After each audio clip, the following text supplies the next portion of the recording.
Dakle, kako su otprilike sastavljene te optužnice ili tjeralice? Ovo da je otprilike se terete ljude što su postavili minska polja pa je neko stradao, da zbog toga je to po njima neki ratni zločin. Možete...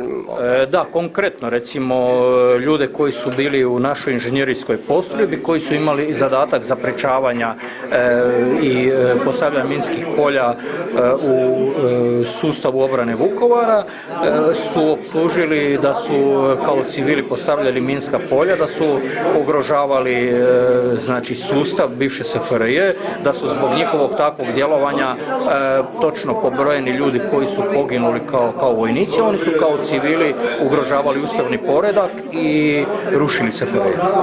I zbog toga su oni sada na optužnicama, odnosno tjerali? Da, zbog toga su i na optužnicama, oni imaju presude Vojnog suda za sve nas i na osnovu toga su izdate tjeralice. Recimo, to je još jedan međunarodni incident na koji hrvatska strana nije reagirala kako treba, to su tjeralice Interpola. Znači, mjesto događanja je teritorij Republike Hrvatske, vrijeme događanja je 91. na području općine, znači Vukovar kao mjesto događanja, vinovnici su, znači, s hrvatske strane po njihovom pobunjenici, a sa njihove strane JNA i teritorijalna obrana, odnosno ono što su bili pobunjeni, jer po znacima navoda pobunjeni Srbiji, oni ih tretiraju kao legalna teritorijalna obrana u sustavu, a nas znači kao pobunjenike koji smo pucali po jedinicama JNA koja je razdvajala snage, po njihovom mi smo htjeli pobiti nedužni srpski narod i ugrožavali njihove živote, jel? Zato je Stanimirovićeva izjava da smo mi započeli rat napadom na JNA, blokadom vojarni, ugrožavanjem života mladih vojnika i sa tendencijom da pokoljemo Srbe.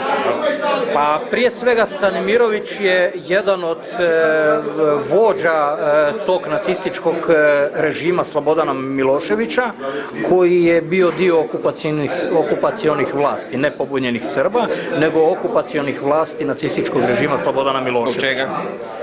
Pa on je bio jedan od dužnosnika krajinskih vlasti na prostoru, znači ne znam kako su oni zvali taj krajinski prostor, ali konkretno bivše općine Vukovara i svo vrijeme je bio dužnosnik. Tako da ja ću uporedbu dati, ne znam kako bi to danas izgledalo da se recimo u Češkoj doktor Mengele postavi za zastupnika u parlamentu te države i da dobije međunarodna priznanja.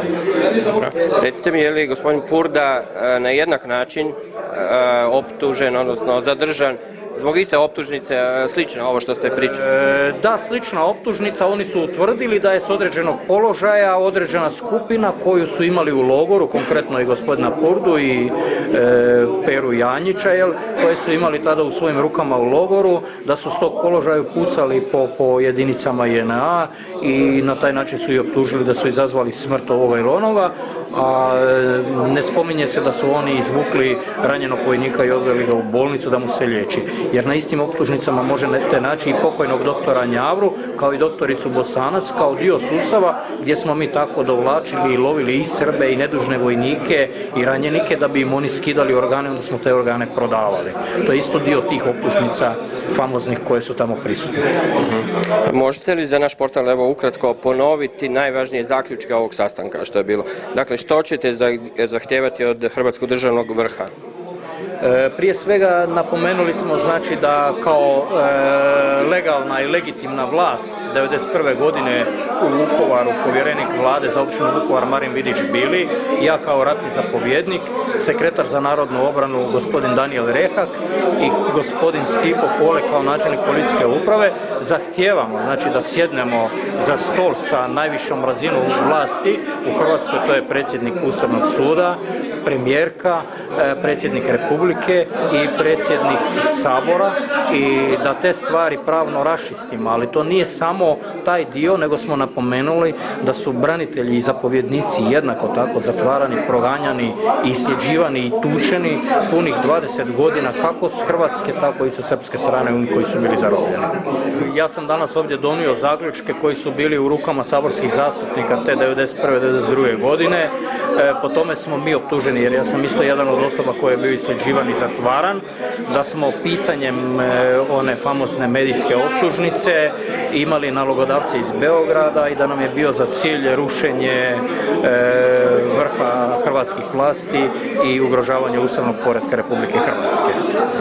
Konkretno tražimo vraćanje na poziciju 1991. u one zakonodavne okvire, iz tih pozicija rješavanje statusa. Što to znači? To znači da se, kao što su i druge postrojbe, kao što je cijeli sustav Republike Hrvatske stvaran, da se u to uklopi i sustav obrane Vukovara, da se hrvatske vlasti javno ispričaju branitelji Vukovara, njihovim zapovjednicima i postrojbama zbog progona koje su imali od strane hrvatskih vlasti, a isto tako da Hrvatska kao država već jedanput počne funkcionirati i da zaštiti svoje građane od ovakvih progona i ovakvih tjeralica kakve su sada na djelu. Kako komentirate ove nedjelovanje hrvatskih vlasti u ovom slučaju, odnosno prepuštanje Purde bosanskim pa na kraju izgleda srbijanskim vlastima? Svi smo šokirani time, tim više što se to događa, jer mene osobno zgraža što nijedna politička stranka ni parlament nije reagirao, što Ustavni sud nije reagirao i sam predsjednik Republike, ako su pojedini ministri iskočili ili ako ne znaju, ili ako državni odvjetnik ne radi svoj posao kao što je u ovom slučaju nazočno, jer jedina optužnica koju su oni sačinili to je protiv Kadijevića i drugova i to načelnog tipa još tamo nakon naših reakcija da nisu surađivali sa Haškim tribunalom.